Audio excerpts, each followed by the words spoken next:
Salam əziz abituriyentlər, bugünkü dərsimizdə statikanın əsasları link bölməsinin nümunə suallara baxacağıq.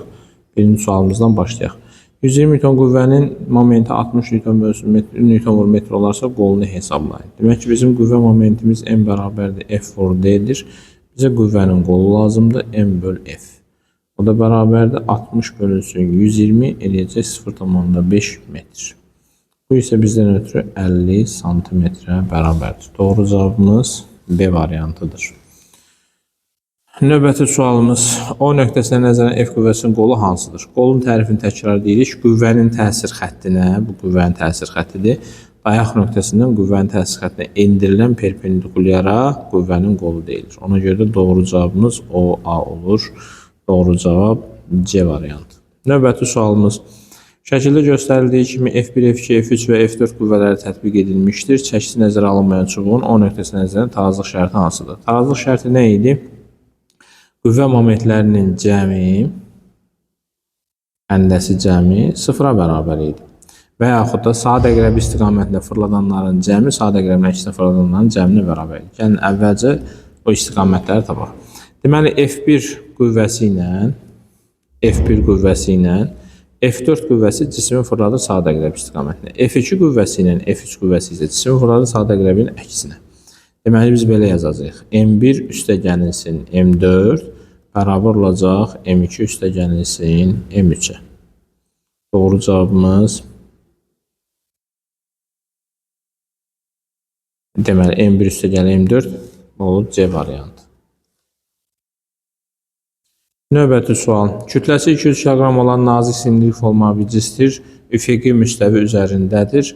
Onun bir ucundan qaldırıb şaquli vəziyyəti gətirmək üçün tətbiq olunan minimal qüvvəni. Yəni bizim silindirik formalı cismimiz bu vəziyyətdədir. Üfüqi səthi üzərindədir. Biz onun bir ucuna qüvvə tətbiq edib qaldırmaq istədikdə artıq bura olur bizdən ötürü dayaq nöqtəsi. Və bu silindirik çubuğun tən ortasına mg ağırlıq qüvvəsi təsir edir. Silindirik çubuğun uzunluğunu L qəbul edəsi olsaq, F qüvvəsinin qolu L, mg qüvvəsinin qolu isə L bölünsün 2 olur. Onda F vurulsun L bərabər olmalıdır, mg vurulsun L bölünsün 2. Onda bizim F'imiz mg bölünsün 2-yə bərabərdir. Mg'miz 2000 Newtondur, bölünsün 2. Eləyəcək 1000 Newton. Doğru cavabımız D variantıdır. Növbəti sual. A dayağı üzərində olan bircə çubuq F qüvvəsinin təsiri altında tarazlıqdadır. Bu qüvvənin çubuğa təsir edən ağırlıq qüvvəsinə nisbətini hesablayın. Yenə də ağırlıq qüvvəsi kütlə mərkəzinə tətbiq olunur. 1, 2, 3, 4, 5, 6, 6 bölgü olduğuna görə 3 bölgüdən artıq ağırlıq qüvvəsi çəkməmiz lazımdır. Ağırlıq qüvvəsinin qolu olur 2 dama, F qüvvəsinin qolu olur 5 dama. Ona görə də biz bu şəkildə yazacağıq. F vurulsun 5 bərabərdir, mg vurulsun 2. İndi bizə deyir ki, bu qüvvənin çubuğa təsir edən ağırlıq qüvvəsindən. Yəni F böl mg-ni istəyir bizdən. O da bizdən ötürü 2 böl 5-dir. Eləyir 0,4. Doğru cavabımız A variantıdır. Növbəti sualımız. Qüvvənin O nöqtəsinə nəzərən qolu hansı ifadəyə təyin olur? Qüvvənin təsir xəttini çəkirik və dayaq nöqtəsindən qüvvənin təsir xəttinə perpendikul edirik. Artıq burada düz bucaqlı üç bucaq aldıq. Çubuğun uzunluğu hipotenuzdur. Qolumuz isə alfa bucağın qarşısındakı katetdir. Onda biz bunu belə yazacağıq. Deməli, D böl L bizdən ötürü bərabər olmalıdır sinus alfaya. Çünki qarşıdakı katetin hipotenuza nisbəti sinus alfadır. Onda qüvvənin qolu L sinus alfaya bərabərdir. Doğru cavabımız B variantıdır. Növbəti sual. Kütləsi M və uzunluğu L olan bircə çubuq şəkildəki kimi üfüqi ilə müəyyən alfa bucağı altında saxlanılır. İptək gəlmə qüvvəsini hesablamaq üçün kəmiyyətlərdən hansının qiymətini bilmək kifayətdir. Baxın, gəlmə qüvvəsinin qolu artıq baba bu məsafə olacaq. Bizdən ötürü qolu bu məsafə olacaq. Bu T gəlmənin qoludur. Mg isə tən ortaya tətbiq olunur. Mg'nin qolu isə bu parçadır. Və bunlar bitişik katet olduğuna görə mən ifadəni belə yazacağım. T vurulsun, qolumuz olacaq. Hipotenuz vurulsun kosinus alfa. Çünki bitişik kateti hipotenuza böləndə kosinus alfa alınır. Bərabərdir. Mg'nin qolu isə olacaq L bölünsün 2 vurulsun kosinus alfa. Artıq hər tərəfdən bunları ixtisar etsək, T'miz bərabər olar mc bölünsün 2-yə. İndi gəlin baxaq. Mən gəlmə qüvvəsini hesablamaq öyrədim. Mənə nə lazımdır? Kütlə lazımdır.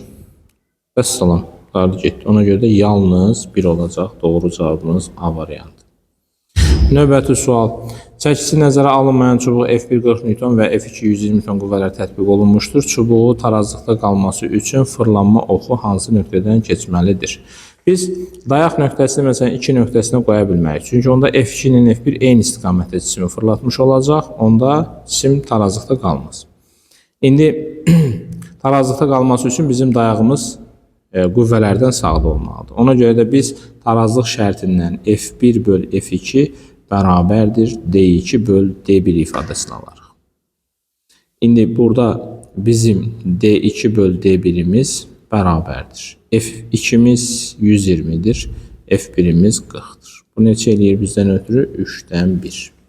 Onda D1 bərabər olur 3 D2'yə. Yəni birincidən 3 addım harda? Solda. Avtomatik bizim qolumuz olacaq 4 nöqtəsində. Doğru cavabımız 4 nöqtəsidir.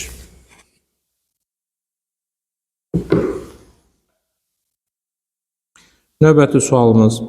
Bircil çubuq iplərdən asılmışdır. İplərin gərilmə qüvvələrinin nisbətini hesablayın. Deməli biz burada nə edirik? Çubuğun tən ortasını ağırlıq qüvvəsini təyin edirik. Ağırlıq qüvvəmizin istiqaməti budur. T2'ni gəlin dayaq götürək. T2'ni dayaq götürək olsaq T1'in qolu olur 3, MC'nin qolu olur 2. Deməli T1 vurulsun 3 bərabər olmalıdır MC vurulsun 2'yə. Onda bizim T1'imiz bərabər olar 3'dən 2 MC'yə. Əgər T1 ağırlığın 3'dən 2'sini götürürsə, avtomatik T2'mizə hansı düşəcək? 3'dən 1 hissəsi düşəcək.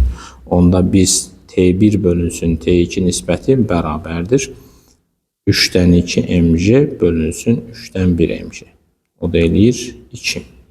Doğru cavabımız C variantı. Növbəti sual. Deyir ki bizə eyni materialdan olan kürələr şəkildəki kimi tarazlıqdadır. Birinci kürənin kütləsi 1 kilogram olarsa ip dayağından T gərilmə qüvvəsini hesablayın. Çəkisi nəzərə alınmış. Deməli biz əvvəlcə kürəvi cisimdir, eyni materialdan hazırlanıb. Ona görə kütləni mən rho V yazaram. V'nin də yerinə 3'dən 4 pi r kubu yazarıq. Yəni bizim kütləmiz radiusdan necə asılıdır? Düz mütənasib asılıdır. İndi bizim birinci kürəmizin kütləsi 1 kiloqramdır. İkinci kürəmiz ondan 8 dəfə çox olacaq. Yəni ikinci cismin kürəsinin kütləsi olacaq 8 kiloqram. İndi biz bu ipi qırsaq, bu cisim bu istiqamətdə hərəkət edəcək. Demək ki, buradakı T gərilmə bizə M1J istiqamətində köməklik göstərir. Ona görə də T'nin qolu L bölü 2'dir. Yəni biz belə yazacağıq. T'nin momenti, yəni T vurulsun L bölüsün 2. Üstə gəlinsin M1J'nin momenti. M1J vurulsun L. Bərabər olmalıdır M2J'nin momentini. M2J vurulsun L. Hər tərəfdən L'ləri ixtisar etsək, T bölü 2 üstə gəlinsin. M1J'miz artıq M1'imiz 1 kilogram olduğuna görə 10'dur. Bərabərdir, bu isə 80'dir. Onda T bölüsün 2 bərabərdir 70'ə, T də bərabərdir 140 Newton'a. Doğru cavabımız 140 Newton'dur. C variantıdır. Növbəti sualımız. Uyğunluğu müəyyən edin. Tarazlıqda olan və çəkisi nəzərə alınmayan linklər qüvvədə neçə dəfə qazanc verir? Linkin qazancı böyük qolun kiçik qola nisbəti dəfədir. Böyük qolu L2 qəbul eləyək, L2 bölünsün L1 dəfədir. Bunun yaşına yazıram qazanc. İndi baxın, birinci qüvvəmizin qolu 3'dür. Qüvvəmizin qolu 3'dür. O birisinin qolu isə 1'dir. Demək ki, birinci linkimiz neçə dəfə qazanc verir? 3 dəfə qazanc verir. Ona görə 1 uyğun gəlir B variantı.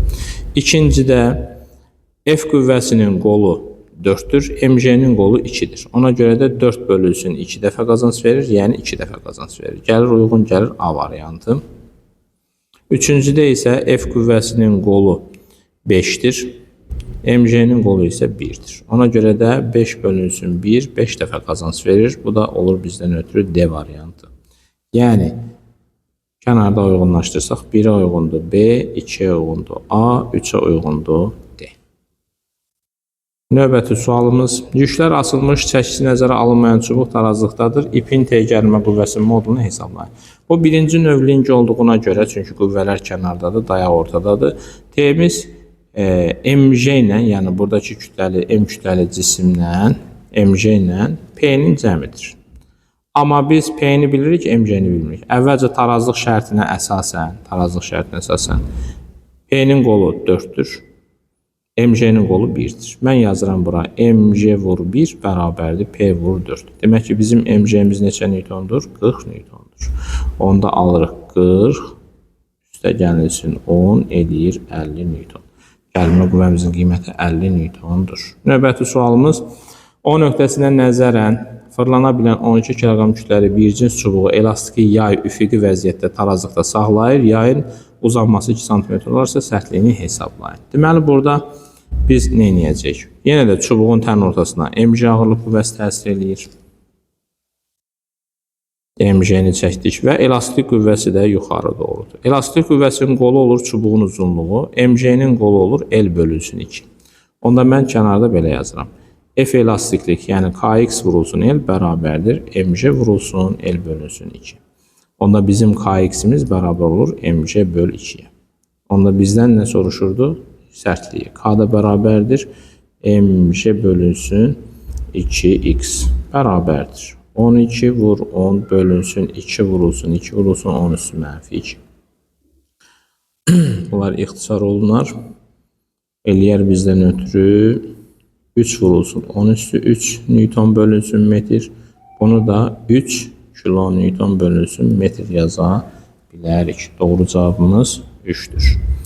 Diqqətinizə görə təşəkkür edirəm. Belə videolarımızın gəlməsi üçün kanalımıza abunə olun, bəyənin, paylaşın ki, biz də videolarımızın davamına daha həvəsli olaq və hər kəsə çatması üçün əlimizdən gələni edək. Sağ olun, təşəkkür edirəm.